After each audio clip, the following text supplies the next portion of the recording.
Excellent. Well, thanks so much for coming, everybody. I know that you have an extremely busy schedule and maybe classes start tomorrow or something. And so thanks so much for taking a little bit of time to hear about some additional support that the Office of Research and Scholarship and the Center for Faculty Innovation and Libraries do to support faculty in their scholarly activities. I want to emphasize that the scholarly support provided by RNS is done in close collaboration with academic unit heads and academic deans. It is imperative that you understand that scholarly expectations of your academic unit, which means working closely with your academic unit head. There are often unit and college level scholarly support, but that varies from college to college. So I'd encourage you to inquire with your colleagues and your academic unit head about the internal supports that you have available to you. RNS is there to supplement these unit and college level supports. On this slide, you will see the list of our amazing presenters here, the team that we put together to give you some of the information about supports that we have in our 3 units, Research and Scholarship, Center for Faculty Innovation, and Libraries. And I will probably usually use shorthand and say RNS, which stands for Research and Scholarship, which is the name of Research and Scholarship. So if I say RNS, that is what I mean. Introducing myself, my name is Anthony Tongan. I am the Vice Provost in the Office of Research and Scholarship. I just completed my 16th year at JMU. I'm also a professor in the Department of Mathematics and Statistics. And so before we get to the next slide, I was trying to think about, and I worked with my colleagues here to think about what are some ways we could summarize the types of support that you're going to hear about from RNS. And so if you look at the next slide, here are kind of the main key elements that we thought about. You're going to hear about each office specifically and what they do, but there's some of the overarching areas that you should look for support from RNS. And I want to underscore the importance of this last piece. You're going to see DEIs in each of these pieces. You're going to next get to hear from our new Associate Vice Provost for Scholarship, Diversity, Equity, and Inclusion. This is really something we're working on, not just this year, but going forward, of how DEI is a part of everything that we do. But as you look at these keywords, these are some of the ways that we can support. So we have faculty and student support. That maybe is obvious, but in the past, we actually haven't had a whole lot of student support. So I'm excited to have you listen to the types of things that we're doing there. External funding. So, anytime you're thinking about external funding opportunities, please contact us. There are opportunities sometimes to connect with advancement in different ways, but contact us and we will help you get connected with the right people. Innovation and creation. Now, this may be not a topic or a keyword that you'd expect to be in this office. I'm excited for our other Associate Vice Provost, Keith Holland, to talk to you a little bit about some of the ways that we are incorporated into the innovation and creation landscape here at JMU. Compliance. Now, some people think that that is not a word they ever want to utter. I want to emphasize that this is a word that's important. Compliance is there. These types of committees are there to protect and support faculty. And these are really just another way that we are working closely with faculty to accomplish the research that they're doing in a way that goes by particular guidelines that are federally mandated. And it can be somewhat exciting, and Carolyn will get to tell you all about that. And then external relations and communications. There are lots of different ways that we are interacting with both stakeholders, internal and external to JMU, and we want to be able to advocate on your behalf. And we're doing that somewhat internally as we have really taken a lead in this discussion about this R2 landscape that we're moving into. But without any further ado, I really want to turn it over to the staff for them to talk about the specifics of the things that they're doing. And so our next presenter is the Associate Vice Provost for Scholarship, Diversity, Equity, and Inclusion, Dr. Bessie Muhanja. Hi, everyone. I'm sure they had me go next because I have the least to say about anything, because I literally am a few weeks in the job. So I'm sure it looks like she's important. She's speaking at the top now. It's just because I have nothing to say.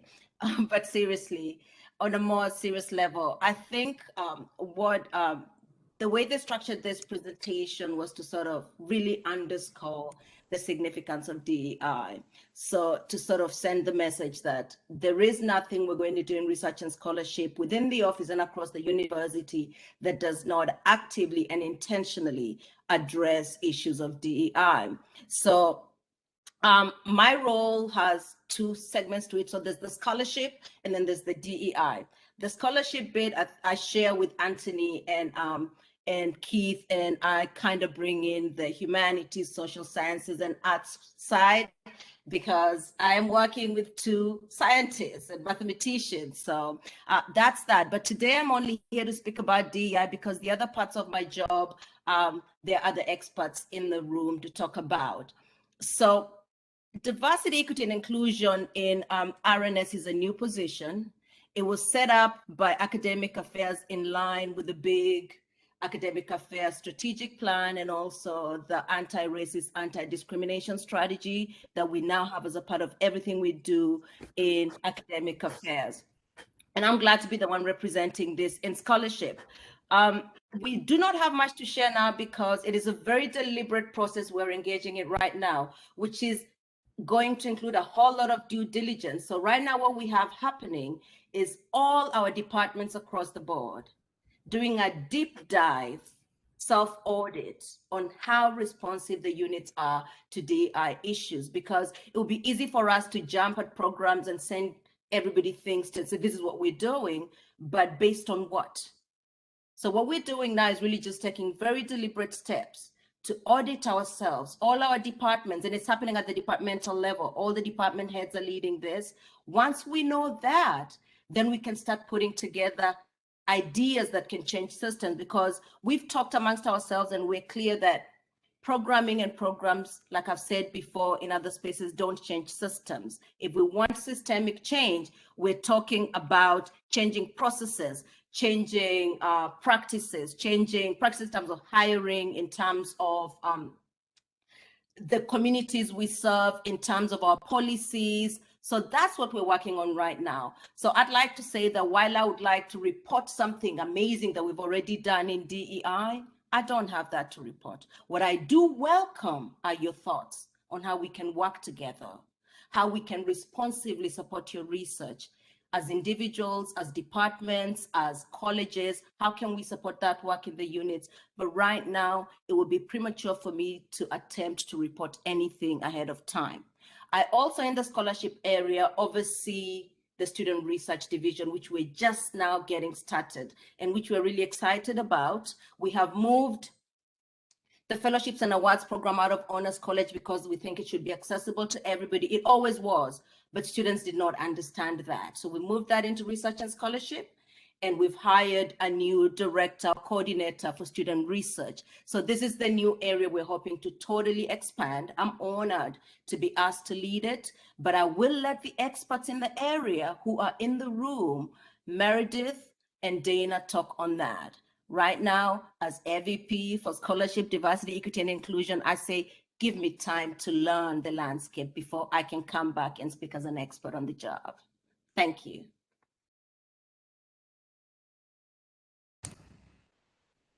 Good afternoon, everyone. My name is Keith Holland. I'm the Associate Vice Provost for Research and Innovation in the Office of Research and Scholarship. I have been at JMU for 14 years and have spent the past 3 within this office. And I'm also a professor in the Department of Engineering. In the role of Associate Vice Provost for Research and Innovation, I support 3 primary areas that are listed here. The first is strategic interdisciplinary research support.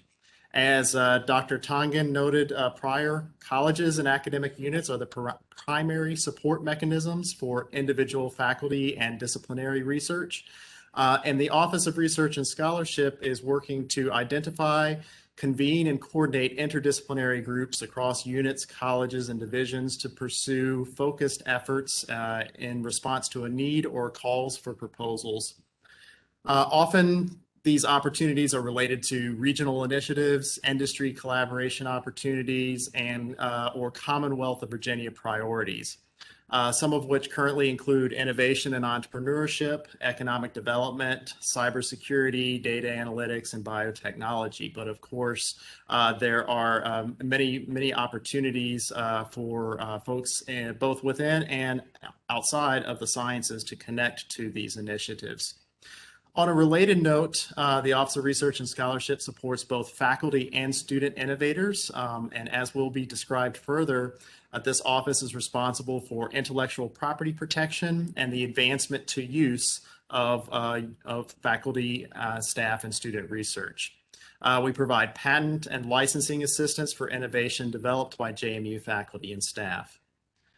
The Research and Scholarship Office also supports the development of faculty and student innovators through the 4VA Innovation Grants Program, a Commonwealth of Virginia program to encourage cross-institutional collaboration in teaching and research. Through the JMU X Labs, which provides innovation process learning experiences for students and community members, and supports several task forces and committees that focus on supporting infrastructure that promotes creativity and innovation in all students and faculty, including the Changemaker Mindset Initiative, which is meant to ensure that all students encounter experiences throughout their time at JMU that prepare them to be collaborative, inclusive innovators. And finally, the office holds responsibility for JMU Academic Affairs Policy Number 1, which governs the processes for academic institutes and centers, which are collaborative interdisciplinary associations of faculty pursuing focused areas of scholarship, teaching, and service and community outreach. 3 of the 31 active institutes and centers are administratively housed within the Office of Research and Scholarship, and there's a brief description of the Center for International Stabilization and Recovery, the Center for the Advancement of Sustainable Energy, and Virginia Clean Cities. If you see some opportunities to connect with the work that they perform, please do not hesitate to reach out, and we would love to connect you to their work as well as all of the other things that I have described. And I believe with that, it's my turn to hand it over to Dr. Ed Brantmeyer.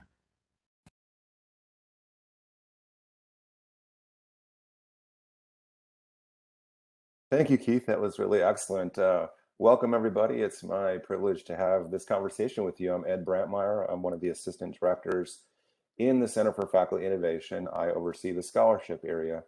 And we really focus in the scholarship area in the Center for Faculty Innovation on building scholarship communities. If you look at this picture on the slide here, you'll see folks who attended the scholarship residency a couple years back, some of them near and far now. And I can honestly say that it's one of my favorite programs. A lot of connections are made, collaborations are fostered in that offsite 3-day scholarly residency retreat. A lot of writing is completed and a lot of creativity is infused and generated in those processes. So when we think about scholarship faculty learning outcomes in our CFI or Center for Faculty Innovation, we aim to advance diversity, productivity, collaboration, skills, funding, and integration of teaching and scholarship. And even more specific, we aim to appreciate the changing role, forms, and delivery modes of scholarship in higher education. We aim to enhance scholarly productivity and form collaborative research projects with students, faculty, and staff at JMU and other institutions. We aim in our efforts and our programs to advance scholarly skills and output, to explore and secure funding opportunities, to support scholarly activities on campus and collaboratively across the Commonwealth and the United States and world. And we also practice the integration of scholarship and teaching of, we aim to practice the integration of scholarship with teaching and other career aspirations, lofty ideals, right? So how do we do this? Some of our signature programs include scholarship consultations, which are one-on-one. You can reach out to us. We can talk about research design, research questions, and connect you to resources on campus that can help you get your scholarship done. That we also offer faculty Fulbright coaching. So you can reach out to us if you want to learn about the Fulbright program, which is an excellent way to really diversify your faculty world by going overseas and working with other people and building collaborative partnerships in other contexts. We also do departmental level consultations focused on scholarship agendas, for example, a number of issues and ideas. One of our other signature programs is our Madison Fellowship Program, in that we support thematic communities of scholars working on individual or collaborative projects. We offer the scholarship residency, which again is the photo. I talked about that one already. We do the Engaged Teacher Scholars Program, which is about integrating teaching and scholarship by supporting the research that faculty members are doing in different disciplines across the university. And we ask those folks as well to do unit level faculty development opportunities that foster conversations about what does it mean to be an engaged teacher scholar. We also offer the January Institute, which is a deep dive in January into important thematic topics. For example, in the past, we focus on grant writing institutes, critical mentorship for marginalized students, and critical mentorship for BIPOC faculty, Black, Indigenous, and faculty members of color on campus, and many more over the years.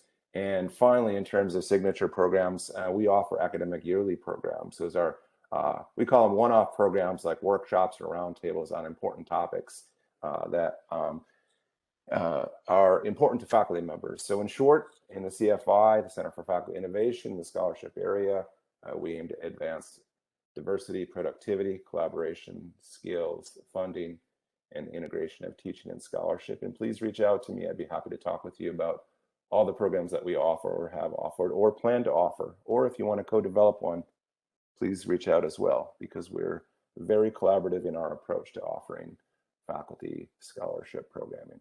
Thank you. I'm not sure who's supposed to go next. Libraries, there we go, great. Hi. Thanks, Ed. Good afternoon. I'm Liz Thompson, and I'm super happy to join you all today and share some of the ways JMU Libraries can support your research and scholarship. I'm a member of the Libraries Scholarly Communication Strategy team, and this afternoon I'll walk you through a brief overview of JMU Libraries resources and services that support your scholarly and creative activities. The library has extensive databases, research guides, and physical and electronic collections of all sorts. And I'm going to attempt to put a few links in the chat, maybe, so you can get to some of these places that I'm talking about. Hey, it looks like it worked. Awesome. Okay. So as you can see from the slide, JMU Libraries also supports a range of research and scholarship activities from the beginning of an idea all the way to capturing the impact of post-publication activity. The examples on this slide are a few examples of the ways the libraries can support your research and scholarship. I'd like to specifically, though, highlight our fantastic team of liaison librarians who are dedicated to specific subjects with expertise in a discipline's resources and the culture of research and scholarship. So I recommend finding the liaison librarian for your department. And again, I'm going to drop a link into chat so that you can actually find your liaison by searching for your subject. So hopefully that'll get you connected to the right people. And they can help really at any point in your scholarly project. They're especially proficient with questions about exploring topics, finding and organizing research, and things like managing your survey tools and data, even finding a publication venue or demonstrating the impact of your publication after the fact. So they're a fantastic resource and somebody you're probably going to want to meet. For questions about choosing and using platforms and tools, so we have a lot of that technology going on in the libraries. We have a regular series of events and workshops. You can see the full calendar of training events on our website, so feel free to check that out. Liaison librarians can also connect you to other libraries experts, and we have quite a few. If your scholarly agenda relies on primary resources, you're probably going to want to connect with our special collections colleagues. We also have colleagues that specialize in data management, authors' rights, copyright, and licensing. And I focus on open educational resources and affordable course materials. The libraries also has educational technologists and instructional designers that support teaching and learning. So if you're a Scholarship of Teaching and Learning researcher or SOTL researcher, you may want to connect with those folks. That wraps up a very brief overview of library resources and services. At any point, though, if you're not sure where to start, you can always contact me with questions. My email was on one of the first slides there. And thanks for joining. And go ahead and send it off to the next person.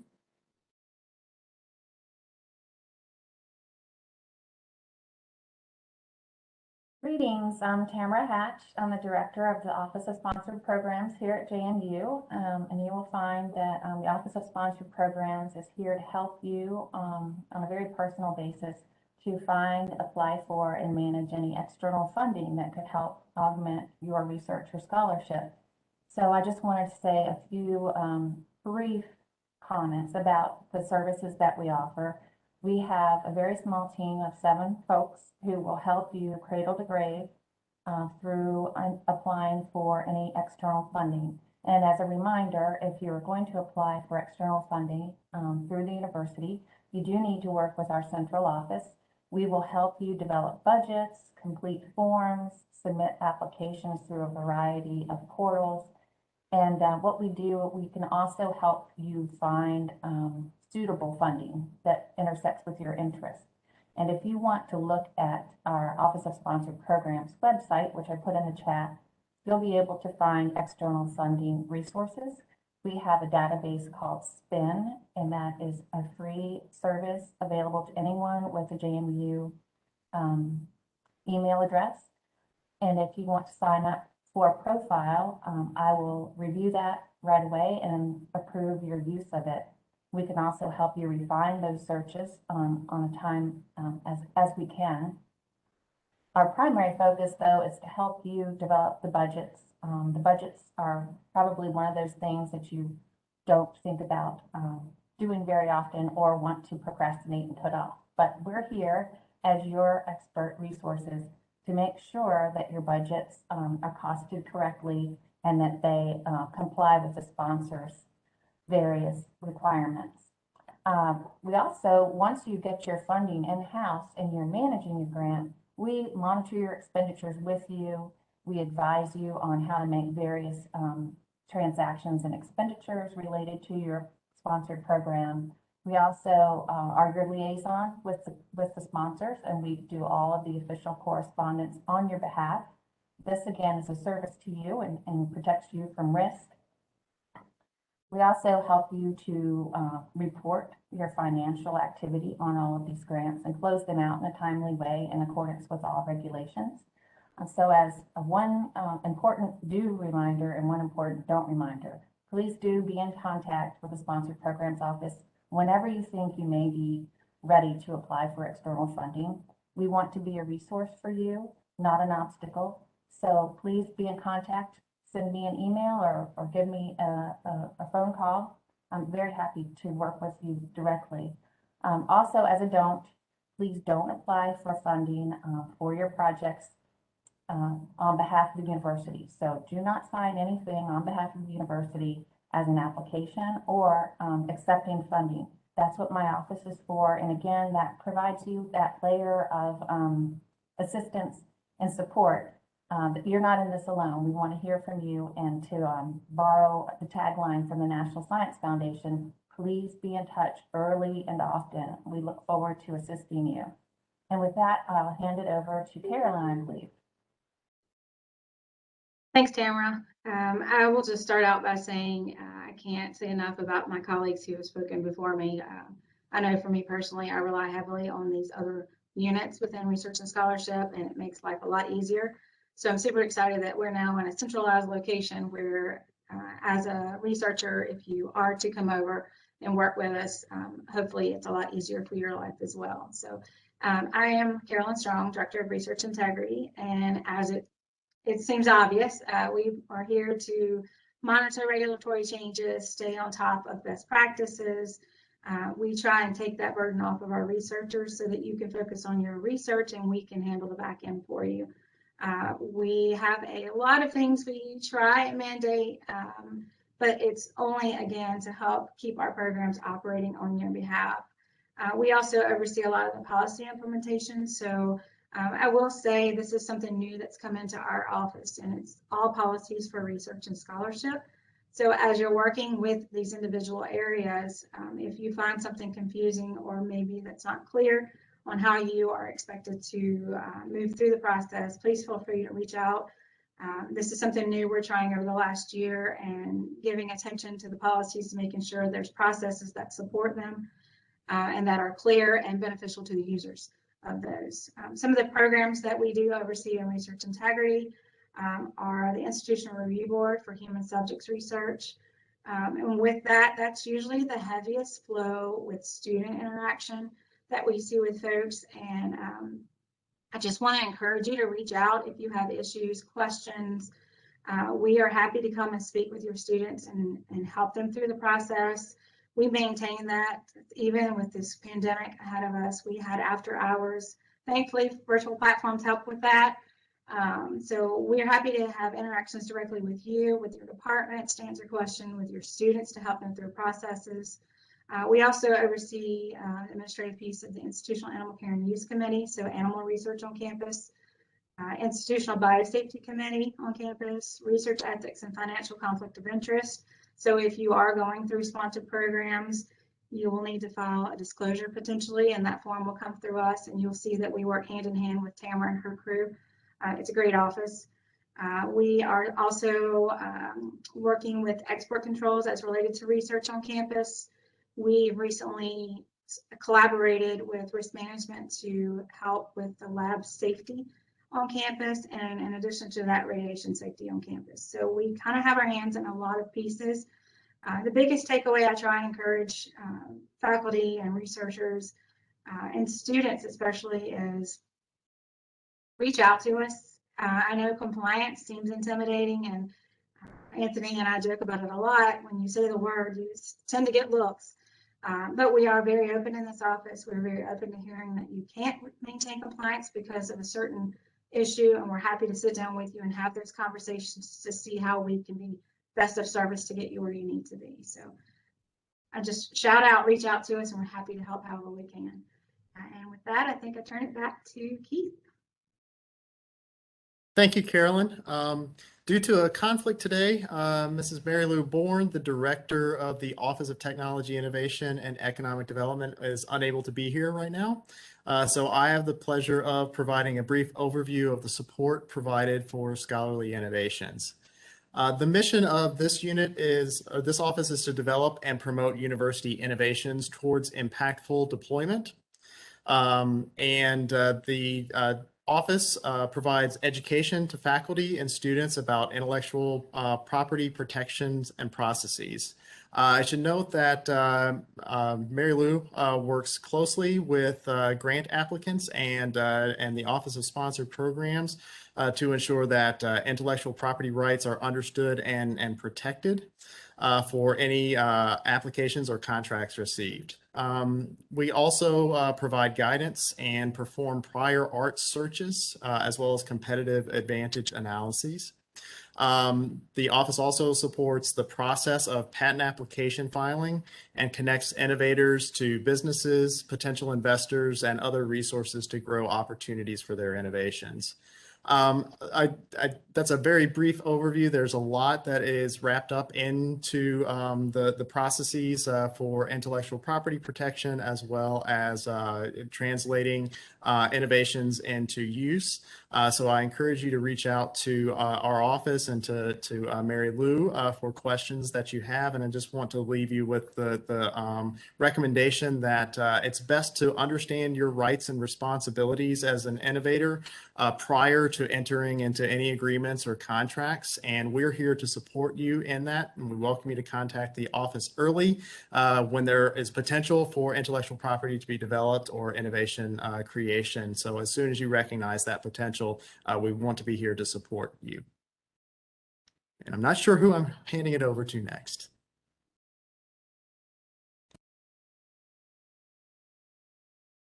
Thanks so much, Keith. My name is Dana Henry, and I am the new coordinator of student research.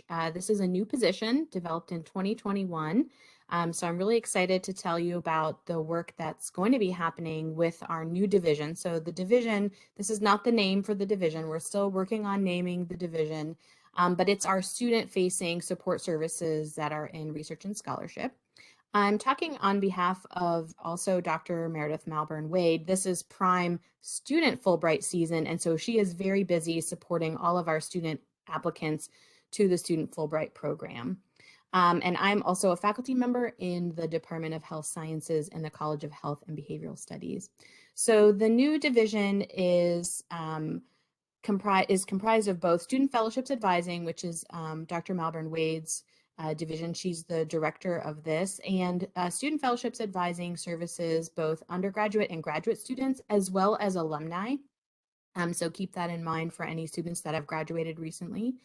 And the role of her office is to identify highly competitive external scholarships, fellowships, and awards. She works with over 90 different opportunities for students and alumni, and some of the names are there. And she helps the students with planning their applications, as well as working on their personal statements, writing grant proposals, as well as developing their interview skills for these competitive programs. So that's what the Student Fellowships Advising Office primarily handles. And then, as I mentioned, as a coordinator of student research, which is a new position, we are still working on developing and consolidating a strong, intentionally DEI responsive student support division, which includes student research. And so what I'll talk about here are some of our plans for the next year going forward. The role of my position is to support and strategically increase opportunities for students to engage in research across the entire university. So I support both undergraduate and graduate students. And some of the responsibilities for now, although we'll continue to think through what makes sense and how we can support students in their research opportunities, is promoting activities and opportunities that students have, connection to external opportunities like the Council on Undergraduate Research, offering professional development to faculty in their work with students, as well as partnering with the graduate school on travel grants. So the next slide lets you know as faculty the ways in which you can get involved with our offices. So Meredith wants you to know that faculty referrals are always welcome for students that could be future award candidates. Also, she can go into your unit, your class, or to a student group to do presentations, as well as develop handouts that are specifically tailored for a major or an area to help direct students to possible fellowship opportunities. And then for myself as the coordinator of student research, please reach out if you have, if you're interested in applying for external funding to support student research, or students are interested in thinking about ways that they can fund their research opportunities. If you as a unit or an individual faculty member want to explore ways to increase student research opportunities, either through the curriculum or outside the curriculum, as well as if you have any excellent student research stories that you want to tell or experiences, we'd love to highlight those. And then of course, we'll be working with the graduate school on the graduate travel grants program for this semester.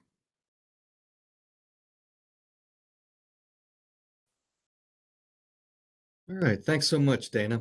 Good afternoon. I'm Ben Delp, and I serve as the Director of Research Development and Promotion. First, I'd like to point out that you're likely seeing some duplication of responsibilities, simply meaning there are quite a few of us that help to manage external relationships and share both research and funding opportunities. If you aren't quite sure who a request should be directed to, please feel free to reach out to any one of us, or you can email our unit address, which is research@jmu.edu. Like some of my colleagues, I serve as a point of contact for outside organizations seeking to partner with JMU, while also helping faculty identify external relationships and partners. We support on-campus activities with our external partners. Perhaps the best recent example of this was a visit from Senator Tim Kaine back in May to campus. We had the opportunity to brief the senator on a number of issues. For example, diversity, equity, inclusion efforts, teacher training, workforce development, and also showcase some of our health labs in the College of Health and Behavioral Studies building. So we also assist the RNS unit and JMU respond to topics of state and national priority, and you can see a list of some of those here. My other role is on the promotion and marketing side, working to elevate and raise the visibility of research and scholarship accomplishments. So we have a newsletter that goes out about 3 times a semester and once in the summer with various highlights, announcements, and stories. And you can access all 35 of those issues from our website if you'd like to see what your colleagues have been up to. And I will also make sure everyone registered today is added to that distribution list. We also assist with some events, usually providing strategic consultation with faculty about hosting a potential meeting or conference. Unfortunately, we don't have a large enough staff to run events for all of the colleges, but we're always happy to brainstorm on what's possible and perhaps help to connect some dots if there are similar efforts happening elsewhere on campus or with external partners. Also help to coordinate Federal Relations for JMU, which is primarily communicating campus updates to congressional staff, as well as connecting areas of JMU expertise to the priorities of the Virginia Congressional Delegation. We liaise with JMU Central Communications office, help to manage the RNS website and social media accounts, and produce original content highlighting faculty and student scholarship. You can find those on our website, and once we send out the slides, there's an example linked here in the slide for you as well. So when you have accomplishments, a publication, a presentation, maybe an award or an innovation, make sure to alert those in your college that help to coordinate scholarly activities. This could be an associate dean or a communications professional, and I'd say it's always a good idea to also inform your unit head. We often receive scholarly updates from college leadership for dissemination through our various communication channels. And also, please feel free to tag us on social media posts announcing an accomplishment or promoting an event, as we can push this content to our audience.